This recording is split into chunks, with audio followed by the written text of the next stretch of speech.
Hello, everyone. My name is Stephen Tingley. I'm here just about to listen to a little bit of Northern Perspective. I don't own the copyrights or anything, but wanted you to hear something.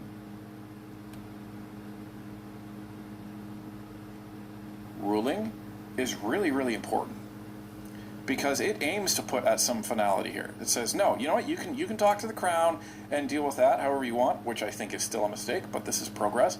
But it's saying private property off the table. In New Brunswick. Don't you love their tune? Stands for Canada, nation. Having that pride. Dinner. So just listen to a little bit. Political chaos in Ottawa has been stealing the headlines. An important legal decision was rendered in New Brunswick on Aboriginal title challenge.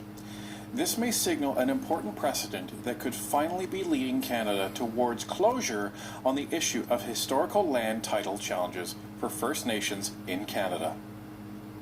Let's take a look. From the Globe and Mail, New Brunswick Appeal Court rules Indigenous group cannot seek Aboriginal title over private land. New Brunswick's Court of Appeal has ruled that an Indigenous group cannot seek a declaration of Aboriginal title over private property, saying the harm to private property rights would undermine Canada's efforts at reconciliation with First Nations.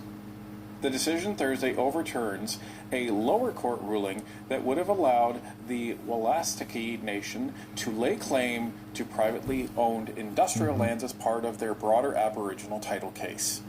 It is in strong contrast with a recent BC Supreme Court ruling that has cast private property rights into question. Quote, in my view, a declaration of Aboriginal title over privately owned lands, which, by its very nature, gives the Aboriginal beneficiary exclusive possession, occupation, and use, would sound the death knell of reconciliation with the interests of non-Aboriginal Canadians, end quote, Justice Ernest Drapeau wrote in the judgment released Thursday. The trial on the Wolastoqey's claims for Aboriginal title to lands, airspace, foreshore, lakes, and rivers covering the western half of New Brunswick can now begin. But industrial landowners in the vast claim area are no longer at risk of losing their properties after the court concluded that private ownership cannot coexist with a declaration of Aboriginal title. Publicly owned or Crown land is rightly on the table, the appeal court concluded, and the province may be liable for compensation to the Wolastoqey for properties in the claim area that are registered as fee simple lands. So